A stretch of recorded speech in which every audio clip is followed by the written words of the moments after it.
All right. Welcome to another edition of Driving Perilously, the show in which we turn on the radio and talk about what it is that we find. This is Louis Prima, and I might have heard a Louis Prima song before I saw The Jungle Book, but when I saw The Jungle Book, Rudyard Kipling, Disneyfied, I just loved it. Just loved it. And King Louis, voiced by Louis Prima, was a big part of that. He has the kind of part that I need in musicals, where he just appears out of nowhere, sings a great song, and then goes back to sitting backstage. And it's a great song. I Want to Be Like You. Song about the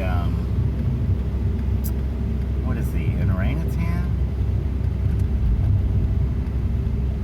He's a simian, right? And he wants to be like the humans, and he's backed up by a bunch of monkeys in a jungle temple overtaken by the jungle. This is a great scene, great movie. I think it's the last movie that Walt Disney was really involved with personally. I think. Anyway, so that is the song by Louis Prima, I'm Just a Gigolo. And I think it's a medley with I Ain't Got Nobody. And I did that song with Two Guys with Beards, which is really fun. I think that's a good setting for me, is two guys. You know, one of two guys. I think that's a really good setting, because I think it's a good contrast to have a little guy and a big guy and I don't know. I was going to say a straight guy and a funny guy, but like Martin and Lewis, but I don't know. We didn't really have that. We just sounded good. And we looked different. So there was a nice contrast when we're dressed up the same. Anyway, so that was Just a Gigolo, Louis Prima, who often sings with Keely Smith. If you get a chance to hear Keely Smith, who did a bunch of stuff on her own, she's just a great vocalist. She reminds me of Edie Gourmet. And I don't know why I want to choose between them and see who's the better, because that's kind of rude and kind of dumb, because they both sound great. But Edie Gourmet, Keely Smith have the classic, gorgeous female voice, and this guy has something different, you know, like Durante, or, you know, just all his own.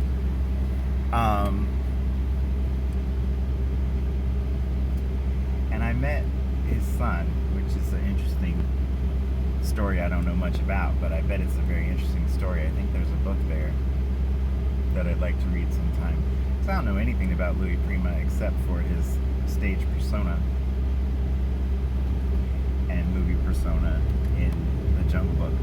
So in The Jungle Book, the classic Rudyard Kipling tale, written by someone in the crown of the British Empire, Rudyard Kipling, I assume he was half Indian and half British, and a literary master.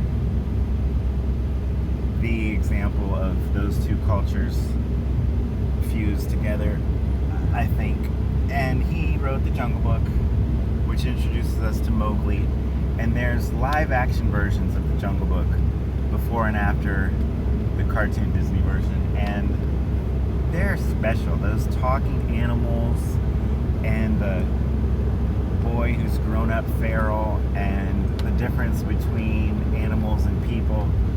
Similar to Tarzan, but, you know, raised by wild animals. But in India, not Africa. So Disney created that role for him, King Louis, played by Louis Prima, and I wonder if that's even his real name. Anyway, so they do a great job of having a character created from a wonderful personality. So usually it's a film actor, but in this case it's a singer, and they create the character around around him that kind of looks like him and, of course, sounds like him. And, you know, there's a stage persona that they capitalize on by turning it into a cartoon character. And then that's really the only way, or one of the few ways, that somebody in future generations will even know who these great character actors and singers were. People are going to watch The Jungle Book for decades, but they're not going to necessarily listen to Louis Prima songs. But that's why I love Legends 100.3 with the Great American Songbook, because they keep alive that music. And I can't think of anybody in this generation who has the originality of Louis Prima. But, you know, maybe it's coming. The genre's still alive.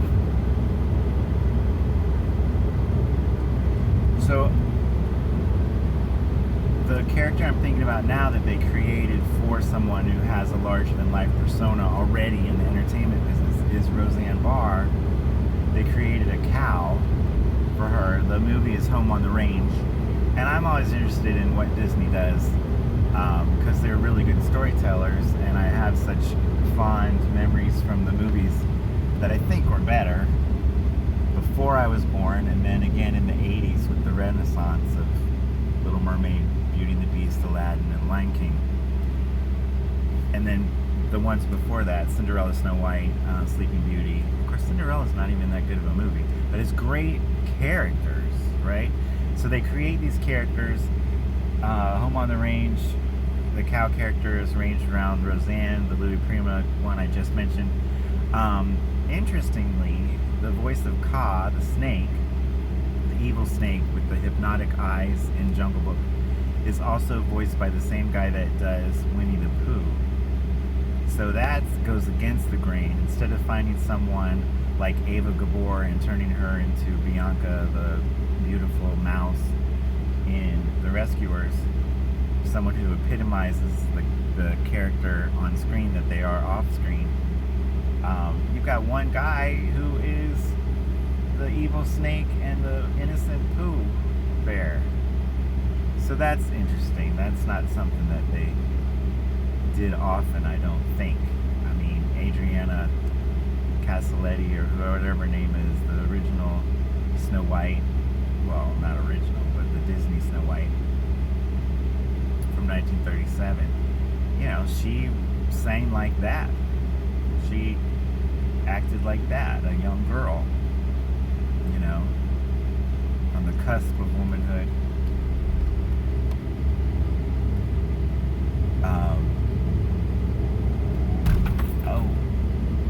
So that's why we call it Driving Perilously. Alright, so that's another edition of Driving Perilously, the show in which we turn on the radio and talk about what it is that we find. We're at 8 minutes. Let's see what else is on the radio. Aww. So that's Andy Williams being his romantic self. Song from Breakfast at Tiffany's, Moon River by Henry Mancini. I don't remember if somebody else wrote the lyrics, but you have to see Breakfast at Tiffany's. It captures New York with just the one transvestite before it went crazy. A classic movie of a certain time and place, New York in, I don't know, 1962. The transformation of Our Fair Lady from, what's her name, Lulu Barnes, into Holly Golightly, something like that. And the innocence of that time in the metropolitan, sophisticated big city, it's just wonderful. And the idea that they could have made that with Marilyn, it would have been such a different movie. It could have fallen flat, like Let's Make Love, but it could have been a superstar vehicle. That was the time when they just changed the book so much that it wasn't like the book at all. And they certainly could build a movie around Marilyn with any flimsy plot device or setting, and that would have been interesting. It would have probably, if it had worked, it would have probably cemented her as a 60s icon as opposed to a 50s icon. But she did make the transition. Just watch the Misfits. And the outtakes from Something Got to Give, from which she was fired and rehired and given a huge raise. So that's not the reason why she died. Unless somebody wanted the insurance money.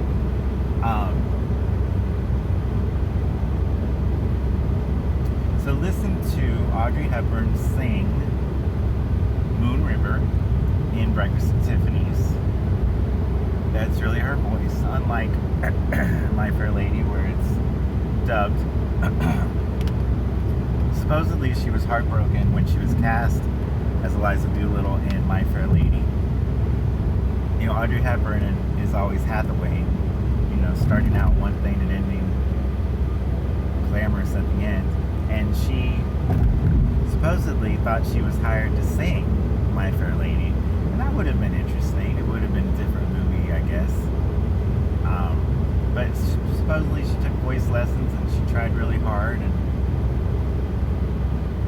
I love listening to her sing Moon River on the fire escape in New York. But it's not the kind of MGM Paramount movie musical blockbuster voice that we've come to expect, that My Fair Lady was a part of creating that tradition.